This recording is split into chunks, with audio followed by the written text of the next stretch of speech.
பரமேஸ்வரா, நான் உன் தெய்வீக திருவுருவத்தை தரிசிக்க விரும்புகிறேன். பாவமற்ற அர்ஜுனா, உனது இந்த கண்களால் எனது விஸ்வரூபத்தை காண இயலாது. அதை காண்பதற்கு திவ்ய திருஷ்டியை உனக்கு கொடுக்கின்றேன்.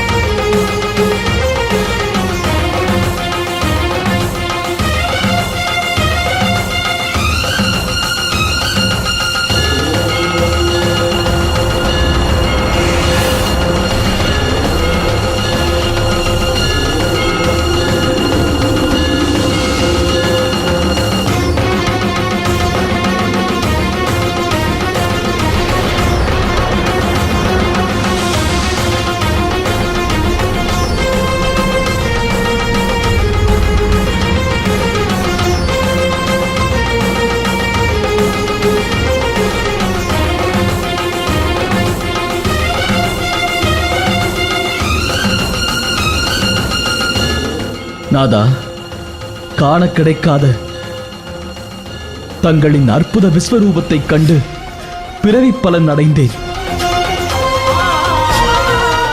ஆனால் என் உடல் அச்சத்தால் நடுங்குகிறது. ஆகையால் என் மீது அருள் கூர்ந்து தங்களின் இயல்பு நிலையில் தரிசனம் அளியுங்கள்.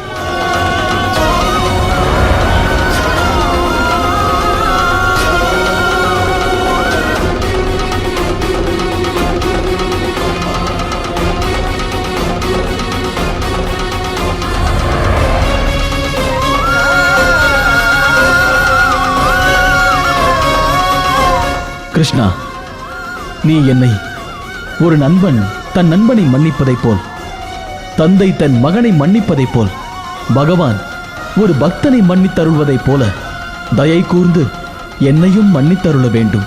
குந்தி மைந்தனே, நண்பனுக்கும் நண்பனுக்கும் இடையே, தந்தைக்கும் மகனுக்கும் இடையே, பகவானுக்கும் பக்தனுக்கும் இடையே மன்னிப்பு என்ற வார்த்தையே கிடையாது. இவ்வுறவுகளின் ஆதாரம் யாதெனில் அன்பு ஒன்றே. என்னை எவன் முழு சிரத்தையுடன் உபாசிக்கின்றானோ அவனே சிறந்த யோகி. ஆகையால் அர்ஜுனா, உன் பக்தி சிறந்தது.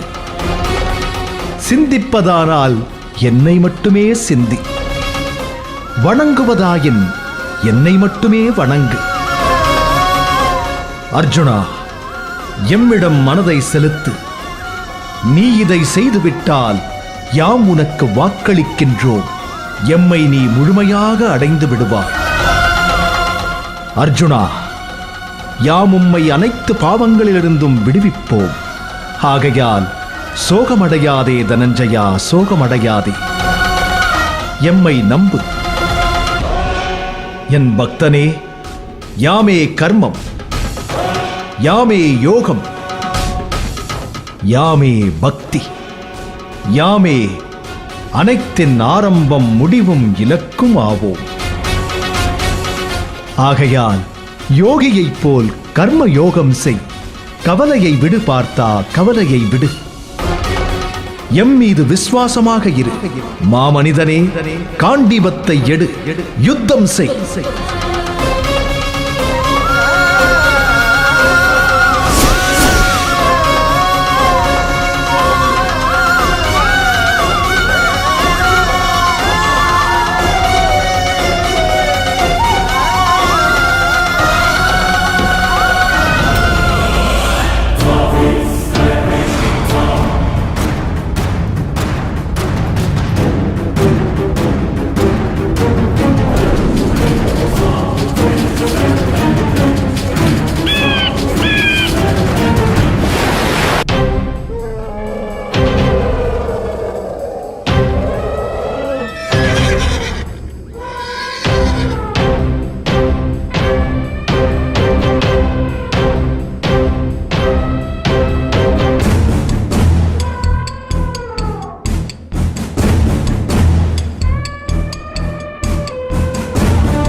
அண்ணா, ஏன் ரதத்தை விட்டு கீழே இறங்கி விட்டீர்?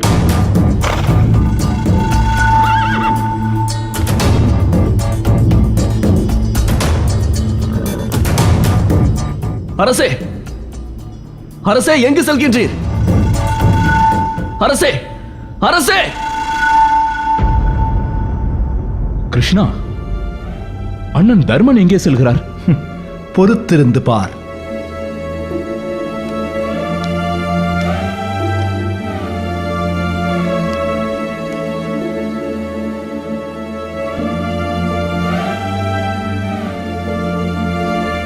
அரசே, நாம் எதிர்பார்க்காத காட்சி ஒன்று குருஷேத்திரத்தில் அரங்கேறிக் கொண்டிருக்கிறது. என்ன? அது என்ன சஞ்சயா? தருமன் தன் தேரை விட்டு கீழே இறங்கி நம் படையை நோக்கி செல்கிறான். அறிவேன், என் தர்மனை நான் அறிவேன். அவன் மனதில் உள்ளதையும் நான் நன்கு அறிவேன். தர்மன் ஒரு நாளும் யுத்தத்தை விரும்ப மாட்டான். அவனால் ஒருபோதும் பீஷ்மரையோ துரோணாச்சாரியரையோ எதிர்த்து யுத்தம் செய்ய முடியாது. சமாதானம் நாடியே அவன் முன்னேறி இருக்கின்றான்.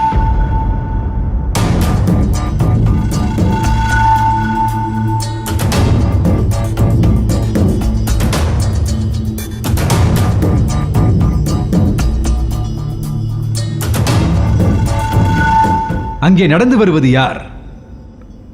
இந்திரபிரஸ்தத்தின் சக்கரவர்த்தி தர்மனா? யுத்தம் தொடங்குவதற்கு முன் அவன் காலார நடந்து வருவது ஏன்? பாண்டவ பேடிகள் நம் பெரும் படையை கண்டு அஞ்சி இருப்பார்கள். நம்மிடம் மன்னிப்பு கேட்க பாண்டவர்களின் தலைவர் வருகிறாரோ? அவசரப்பட்டு எந்த முடிவிற்கும் வர வேண்டாம். எதிரியின் அசைவிற்கு வேறொரு காரணமும் இருக்கும்.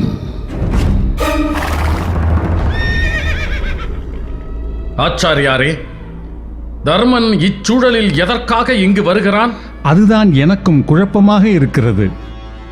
சரி, வரட்டும், பார்க்கலாம்.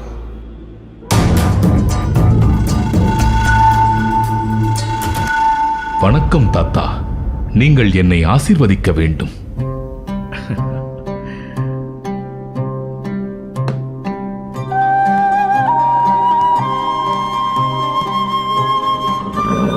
தாத்தா, தங்களையும் எங்கள் ஆச்சாரியார்களையும் எதிர்த்து நிற்கும் நிர்பந்தத்திற்கு ஆளானோம். அதற்காக தங்களிடம் மன்னிப்பு கோருகிறேன். நடக்கவிருக்கும் குருட்சேத்திர யுத்தத்தில் பாண்டவர்களாகிய நாங்கள் வெற்றி பெற வேண்டும் என்று ஆசையும், இந்த தர்ம யுத்தத்தை துவங்க எங்கள் குலத்தின் மூத்தவர் என்ற முறையில் அனுமதியும் பெற வந்திருக்கிறேன்.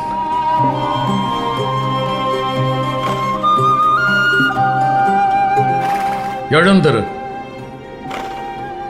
தர்மா, உன் பண்பு என்னை மெய்சிலிர்க்க வைக்கிறது.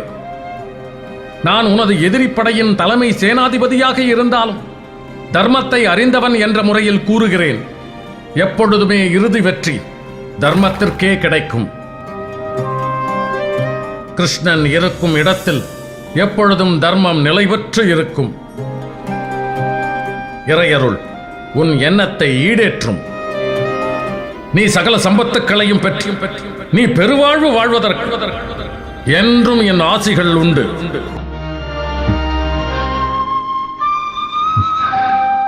நன்றி தாத்தா.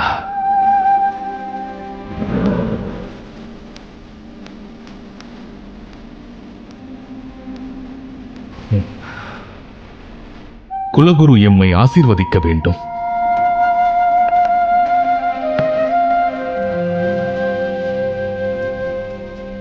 எங்கள் குலகுருவே, ஆச்சாரியாரே, தங்களிடம் வித்தை பயின்று தங்களுக்கு எதிராக யுத்தம் செய்யும் நிலை நேர்ந்ததை எண்ணி நான் மிகவும் வருந்துகிறேன். என் நிலையிலும் தங்களின் ஆசி எங்களுக்கு வேண்டும். யுத்தத்தில் வெற்றி பெற ஆசி நல்க வேண்டும். எழுந்திரு தர்மா. எனது பரிபூர்ண ஆசிகள் உனக்கு எப்பொழுதுமே உண்டு. குந்தி மைந்தனே, யுத்தம் துவங்கிவிட்டால் நான் உனது குரு என்று எண்ணிக்கொண்டிராதே. நானும் உன்னை சிஷ்யன் என்று எண்ண மாட்டேன். ஏனெனில் யுத்தம் என்றுமே எதிரிகளுக்கிடையேதான் நடக்கும். குந்தி மைந்தனே, யுத்தத்தில் உறவுகள் என்று எதுவுமே இல்லை. இந்த ரணபூமியில் நாம் எதிரிகளாவோம். ஆகவே என்னுடன் போரிடுவது உனது கடமையாகும். அர்ஜுனனிடம் கூறு, என் நெஞ்சை துளைக்கும் பாணங்களை அவன் எய்தவில்லை எனில் நான் அவனது குருதட்சணையை நிராகரிப்பேன் என்று. நன்றி ஆச்சாரியரே. வெற்றி உண்டாகட்டும். ஆச்சாரியருக்கு வணக்கம்.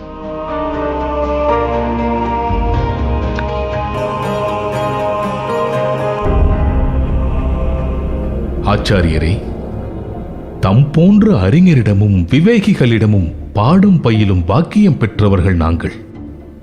ஆயினும் தங்களை எதிர்த்து யுத்தம் செய்யும் அபாக்கியவான்களாக இருக்கிறோம். ஆனாலும் இந்த போரில் நாங்கள் வெற்றி பெற ஆசி வழங்க வேண்டும். புகழடைவாய், எழுந்திரு தர்மா. மா வீரனே தர்மா, நீ காத்து நிற்கும் தர்மம் உன்னை காக்கட்டும். வெற்றி உண்டாகட்டும்.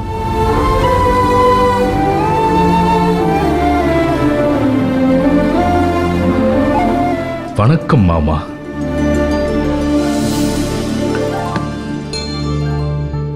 தங்களின் ஆசி வேண்டி வந்துள்ளேன். வெற்றி உண்டாகட்டும். எழுந்திரு மருமகனே.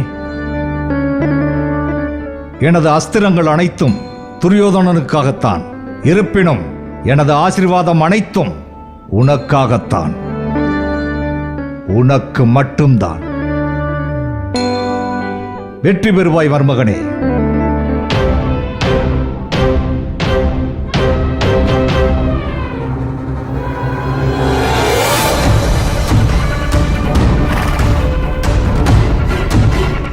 உங்களை தளபதியாக அடைய நான் கொடுத்து வைத்திருக்க வேண்டும்.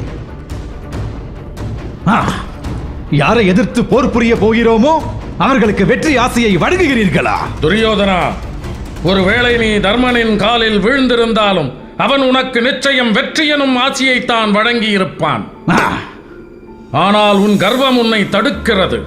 யாரேனும் உன் காலில் விழுந்தாலும் உன் கை உன் அனுமதி இல்லாமலே ஆசி வழங்கிவிடும். தர்மன், உன் மாமா சகுனியின் காலில் ஒருவேளை விழ நேர்ந்தாலும் அவருக்கு முழு மனது இல்லாவிட்டாலும் வெற்றி எனும் ஆசியை வழங்க வேண்டிய நிலை ஏற்பட்டிருக்கும். இது யதார்த்தம். இதுதான் நம் பண்பாடு.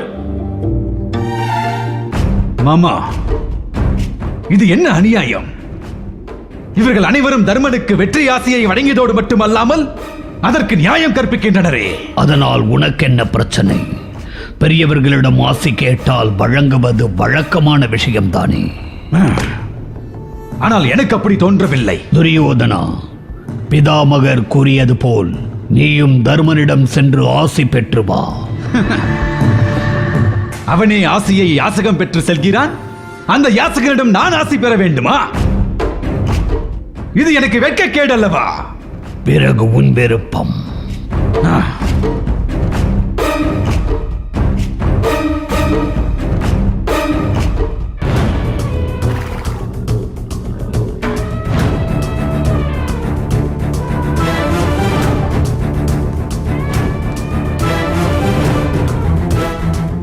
சஞ்சயா, யுத்தத்தை நிறுத்தச் சொல்லி தர்மன் சொல்லிவிட்டான் அல்லவா? சொல் சஞ்சயா, அங்கு என்ன நடந்தது? என்னை மன்னிக்க வேண்டும் அரசே. ஏன் சஞ்சயா? என்ன விஷயம்? உடனே கூறு. உங்கள் நம்பிக்கையை பொய்யாக்கி விட்டான் தருமன். என்ன கூற வருகிறாய் சஞ்சயா? பிதாமகரிடமும் ஆச்சாரியர்களிடமும் ஆசி பெறவே தர்மன் நம் பக்கம் வந்திருக்கிறான். ஐயோ, என் கடைசி நம்பிக்கையும் பொய்த்து போய்விட்டதே. யுத்தக்களம் புகுந்த சேனை யுத்தமின்றி திரும்பியதாக இங்கே வரலாறு இல்லை. அற்புதம் நடக்கும் என்று எதிர்பார்ப்பதில் தவறில்லையே. ஆனால் அது நடக்காத போது நான் என்ன செய்வேன்? என்ன செய்வேன்? அரசே, நடக்கும் யாவும் அவன் செயல். இனி நடப்பதை ஏற்றுக்கொள்வதுதான் நல்லது. இனி விதி எழுதும் தீர்ப்பை அறிய காத்திருப்பதுதான் நம் முன்னே இருக்கும் ஒரே வாய்ப்பு.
பிதாமகரே, யாவரும் ஆயத்தமாக இருப்பதாக அறிகிறேன். யுத்தநாதம் செய்யலாமா? பொறுத்திரு கிருஷ்ணா. யுத்தநாதம் முழங்குவதற்கு முன் இரு படையினருக்கும் அறிவிக்க வேண்டிய விஷயம் ஒன்று இருக்கிறது.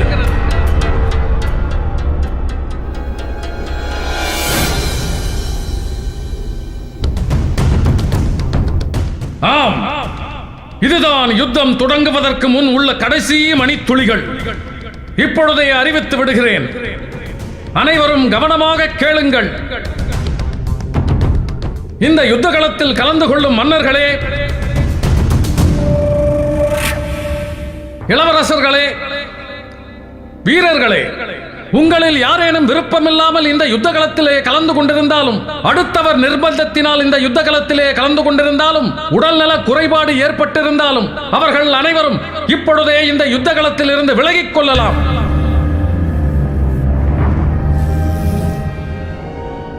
அதேபோல அணிமாற விரும்புபவர்கள் தாங்கள் விரும்பிய சேனைகளுடன் சென்று சேரலாம். விகர்ணா, இதுதான் சரியான சந்தர்ப்பம். நாம் அநீதியின் பக்கம் நிற்கிறோம். அதர்மம் நம்மை பாவக்குழியில் இட்டு சேர்க்கும். நாம் இங்கிருந்து விலகி பாண்டவ படைகளோடு சேர்ந்து விடுவோம். அதுவே நமக்கு பெருமை சேர்க்கும். உன் கூற்று சரியே. ஆனாலும் தவறே இழைத்தாலும் நம் மன்னன் துரியோதனனை என்னால் விட்டுக் கொடுக்க முடியவில்லை.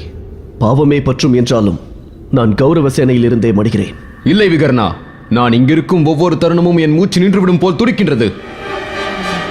அதர்மத்தின் பக்கம் என்னால் யுத்தம் செய்ய முடியாது. நான் செல்கிறேன்.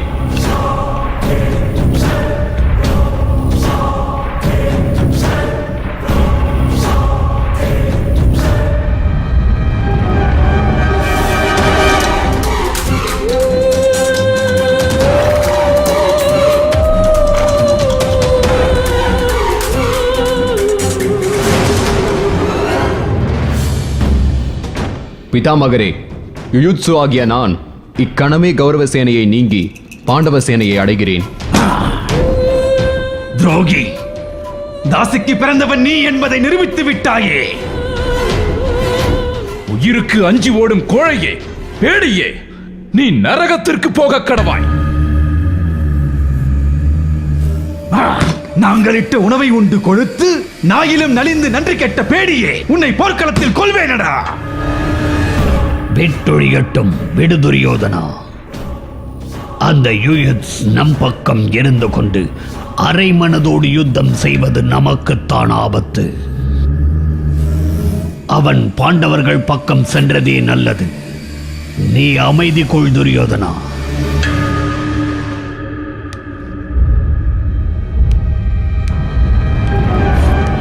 அவன் பாண்டவர்கள் பக்கம் சென்றதே நல்லது.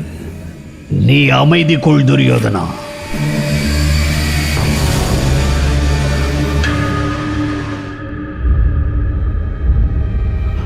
அரசே, மனதை தேற்றிக் கொள்ளுங்கள். நடக்கக்கூடாத நிகழ்வு ஒன்று நடந்துவிட்டது.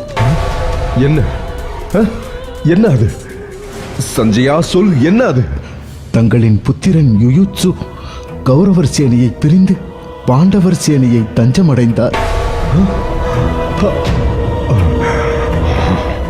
அதனால் இளவரசர் துரியோதனன் வெகுண்டெழுந்தார்.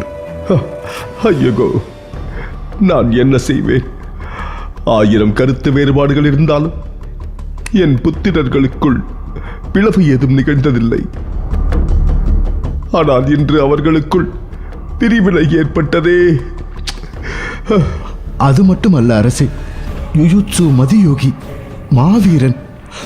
அவர் கௌரவ சேனையில் இல்லாதது நமக்கு பெரும் இழப்பு.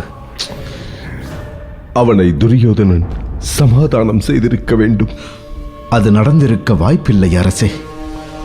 யுயுத்சு தன் முடிவில் உறுதியாக இருந்தார். அநீதியின் பக்கம் யுத்தம் செய்யக்கூடாது என்று உரக்க கூறிவிட்டு பாண்டவர்கள் படையோடு சென்று விட்டார். தொடக்கமே கௌரவ சேனைக்கு பின்னடைவு ஏற்பட்டு விட்டதே. இது எங்கே போய் முடியுமோ? அமைதி அடையுங்கள். யார் இருந்து எங்கு சென்றால் என்ன? நம் பக்கம் பீஷ்மாச்சாரியார் இருக்கிறார். கவலையை விடுங்கள்.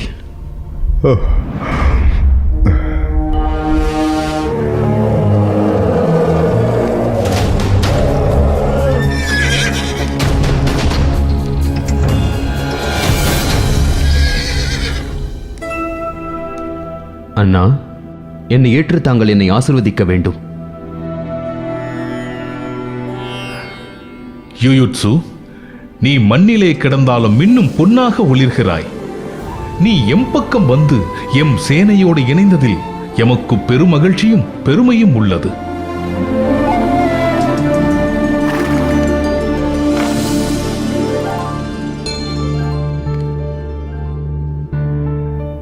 கிருஷ்ணா, நீயும் என்னை ஆசீர்வதிக்க வேண்டும்.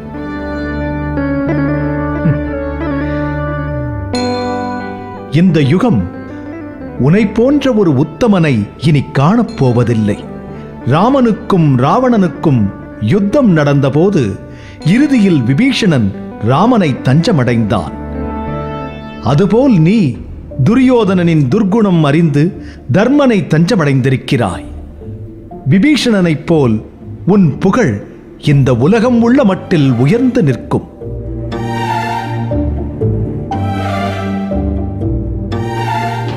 மனசாட்சியோடு என்னால் போராட முடியவில்லை. இறுதியில் சகோதர பாசத்தை விட மனசாட்சியே என்னை வென்றது. நான் பாண்டவர்களை அண்டினேன். இதனால் ஏற்பட போகும் பழியும் புகழும் எமக்கு ஒன்றே. நீ தன்யன், பெருங்குணத்தோன். உன் கீர்த்திக்கு ஒரு நாளும் பங்கம் வராது. கிருஷ்ணர் சொல்வது உண்மை யுயுத்சு.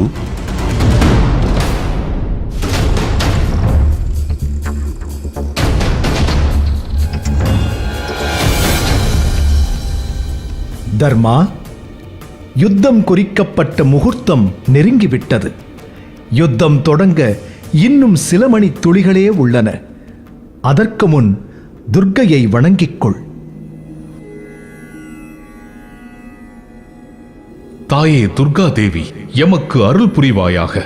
யுத்த களத்தில் உன் பலத்தை எண்ணியோ யாம் புகுந்தோம். எம்முடம் இருந்து எம்மை விராடத்தில் காத்தது போல் காத்தருள்வாய் தேவி. தர்மா, நீதி உன் பக்கம் இருக்கிறது. ஆகையால் வெற்றி உமக்கே உரிதாகட்டும்.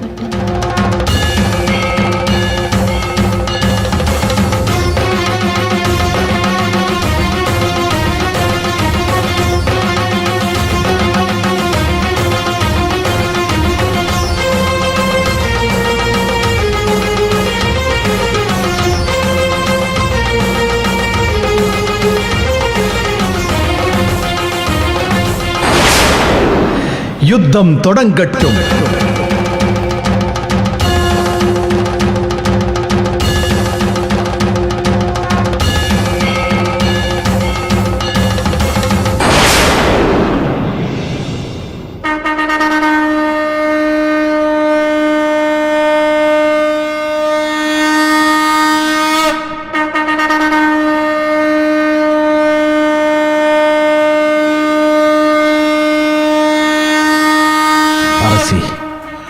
கிருஷ்ணனின் பாஞ்சன்ய சங்கு முழங்கியது. போர் முரசு ஒலிக்கிறது. அதோ அதோ குருஷேத்திர யுத்தம் தொடங்கியது.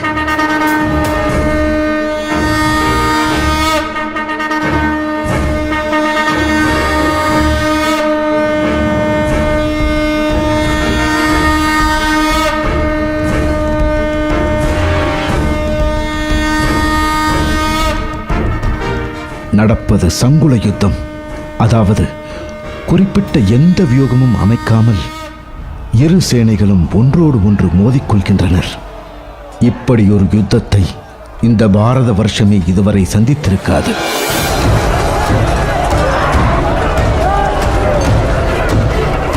சமுத்திரங்கள் இரண்டும் ஒன்றோடு ஒன்று மோதிக்கொள்கின்ற காட்சியை கண்டால் மேனி சிலிர்க்கின்றது, ஆவி ஒடுங்குகின்றது. எங்கும் ஒரே ஆரவாரம், ஆர்ப்பரிப்பு, ஆவேச கூச்சல்.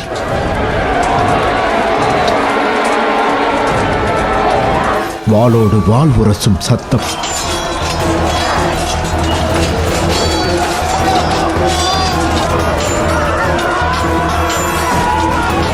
வேலோடு வேல் உரசும் ஒலி.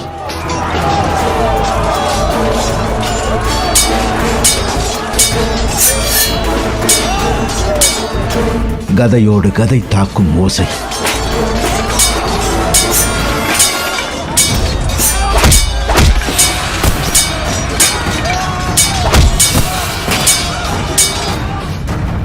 யுத்தம் உக்கிரமாக நடக்கிறது.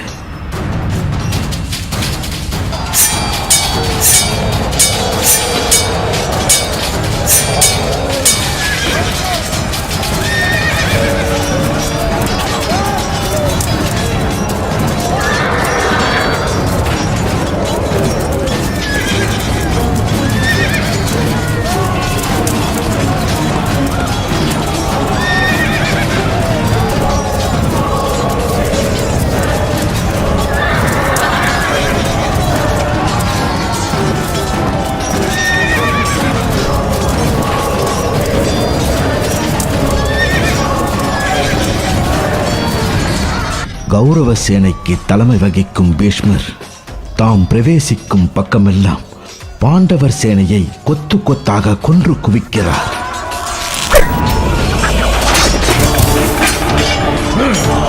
பீஷ்மரின் பேராற்றலுக்கு ஈடு கொடுக்க முடியாமல் பாண்டவ சேனை சிதறி ஓடுகிறது.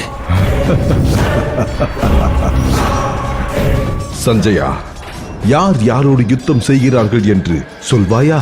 சாத்தியாகி கிருதவர்மனோடு செய்யும் யுத்தம் மலையும் மலையும் மோதிக்கொள்வது போல தோன்றுகிறது. சிகண்டி சீறி வருகிறான். அவனோடு அஸ்வத்தாமன் செருக்கோடும் கடும் சினத்தோடும் யுத்தம் செய்கிறான்.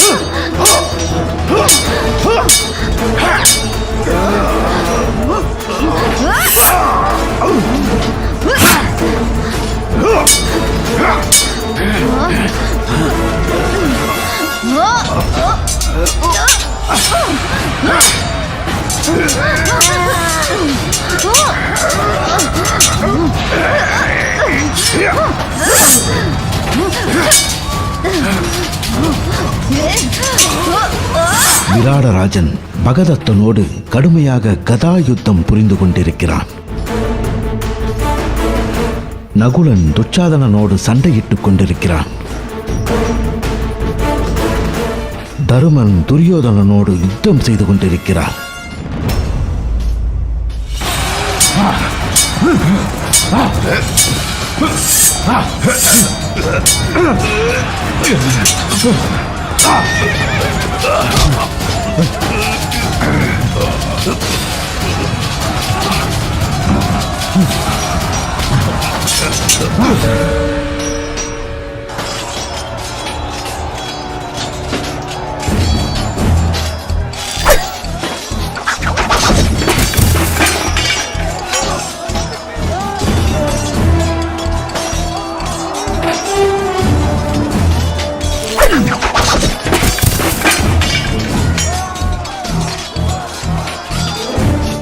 சாரதி, அதோ தாத்தா பீஷ்மாச்சாரியார் யுத்தம் செய்து கொண்டிருக்கிறார். அவரை நோக்கி தேரை செலுத்து. அரசே, அவர் பெரும் பராக்கிரமசாலி. நான் கூறியதை செய். உத்தரவு அரசே.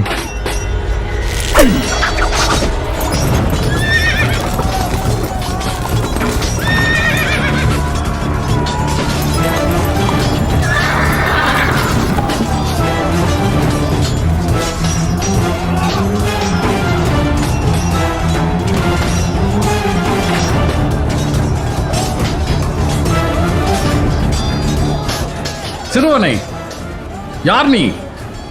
என் முன்னே வந்து நிற்கும் துணிச்சலை உனக்கு யார் கொடுத்தது? தாத்தாவிற்கு முன் நெஞ்சை நிமிர்த்து நிற்கும் தீரம் பேரனுக்கு உண்டல்லவா? நீ? நான் தங்களின் பேரன் அர்ஜுனன் சுபத்திரையின் மைந்தன் அபிமன்யு. அபிமன்யுவா? என் பேரன் அபிமன்யுவா? உன் தந்தையின் வீர செருக்கு உனக்கு அப்படியே இருக்கிறது. பலே பலே.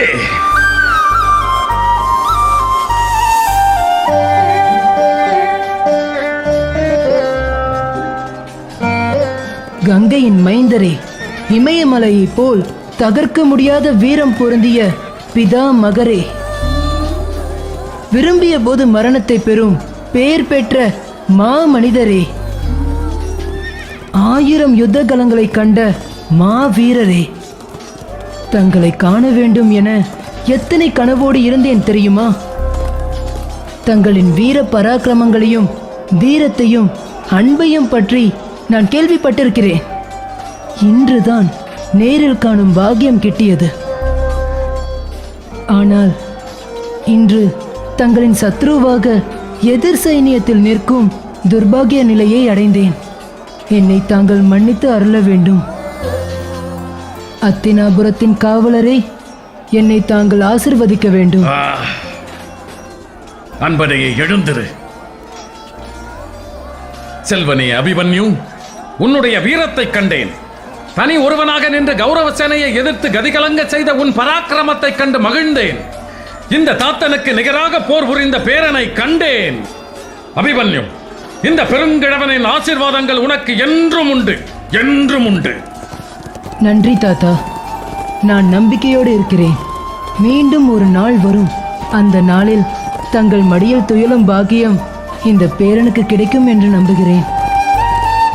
நான் மீண்டும் யுத்தமிட செல்கிறேன்.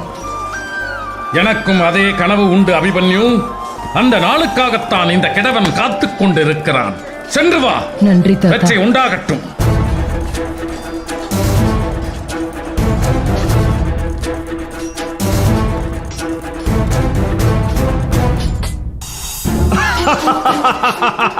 சிறுவனே, என்ன துணிச்சல் இருந்தால் என்னோடு யுத்தம் செய்ய முன் வருவாய். உயிர் மேல் ஆசை இருந்தால் ஓடிவிடு. உயிருக்கு அஞ்சு ஓடும் கோலை என்று நினைத்து விட்டாயா? நான் விராட தேசத்து இளவரசன் உத்ரன். உனக்கு திடம் இருந்தால், உன் தோளிலே வலுவிருந்தால் என்னோடு போர் செய்து பார். காலனை கைதட்டி அழைத்து விட்டாய். இன்றோடு உன் விதி முடிந்தது என நினைத்துக்கொள். உன் பேச்சை நிறுத்திவிட்டு என்னோடு யுத்தம் செய்யவா.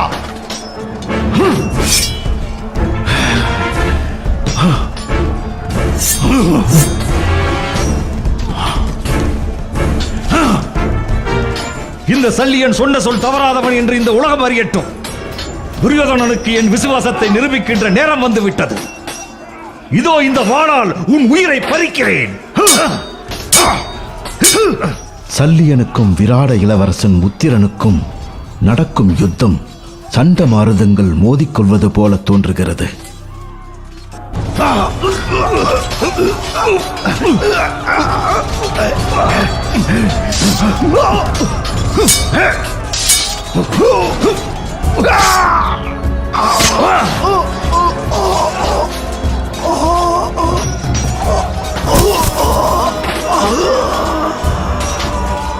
விராட தேசத்து இளவரசன் உத்திரன் செத்து மடிந்தான்.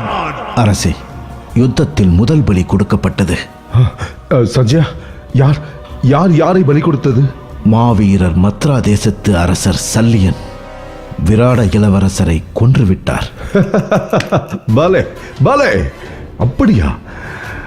சல்லியனின் வீரம் யாருக்கு வரும்? அவனது நேர்மை எவருக்கு வாய்க்கும்? நான் கூட அவனை சந்தேகித்தேன். ஆனால் அவன் உயர்ந்தவன் என்பதை நிரூபித்து விட்டான்.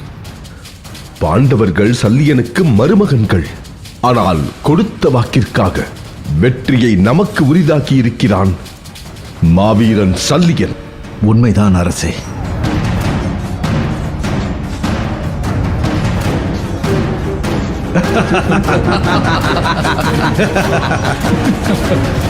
மாமா, பலமான வெற்றியை தேடி தந்திருக்கிறீர். உங்கள் வீரத்திற்கு நிகரில்லை. அத்தினாபுரத்தின் இளவரசனான நான் எனது நன்றியை உங்களுக்கு உரிதாக்குகிறேன். துரியோதனா, என் விசுவாசத்தை வெளிப்படுத்தக்கூடிய வாய்ப்பு கிடைத்தமைக்கு நான் மிகவும் மகிழ்ச்சி அடைகிறேன். என் நேர்மையை நிரூபிப்பதற்கு வாய்ப்பு கொடுத்த அந்த இறைவனுக்கு நன்றி சொல்கிறேன். ஒரு பிடி சோற்று நன்றி கடன் தீர்க்க எங்களுக்கு உதவ முன்வந்த உங்கள் தன்மானத்தையும் நேர்மையையும் என்னால் மெச்சாமல் இருக்க முடியவில்லை. இந்த குருக்ஷேத்திர களத்தின் முதல் வெற்றியை கௌரவ சேனைக்கு உறுத்தாக்கிய தங்களுக்கு நாங்கள் என்றும் கடமைப்பட்டவர்கள் மாமா, கடமைப்பட்டவர்கள். சரி, நமது படை சிதறி ஓடுகிறது. அங்கே அபிமன்யு நமது படைகளை தகர்த்து எறிவதாக தெரிகிறது. பேச்சை நிறுத்திவிட்டு யுத்தம் செய்ய புறப்படலாம்.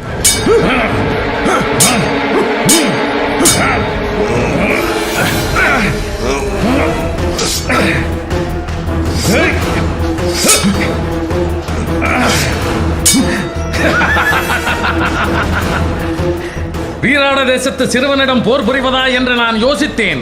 வாழ்வீச்சில் என்னையே வியக்க வைத்து விட்டாய். பலே, வயதான கிழவன் தானே, எளிதில் வென்று விடலாம் என்று நானும் யோசித்தேன். பலே, இந்த வயதிலும் என்னை அசர வைக்கிறீர் பீஷ்மாச்சாரியாரே. துடுக்கான பேச்சு. கீசகன் மடிந்ததும் வீராட தேசத்தின் வீரமும் மடிந்தது என்ற என் எண்ணத்தை பொய்யாக்கி விட்டாய் ராஜகுமாரா. பலே,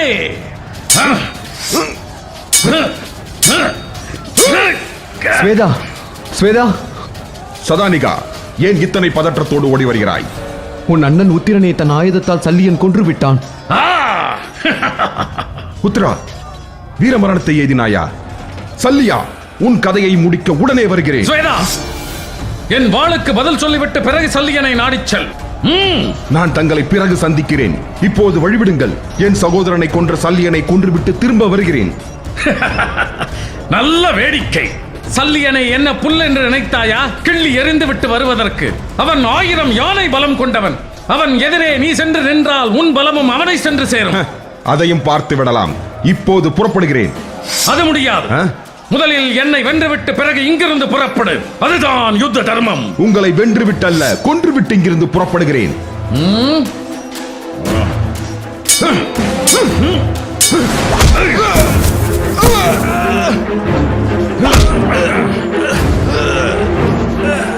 ஸ்வேதா, நீ மாவீரன் தான். உன்னை இப்படியே உயிரோடு விட்டால் நீ கௌரவ சேனையை அடித்தாலும் அடித்து விடுவாய். உன்னை இப்பொழுதே கொன்று விடுகிறேன்.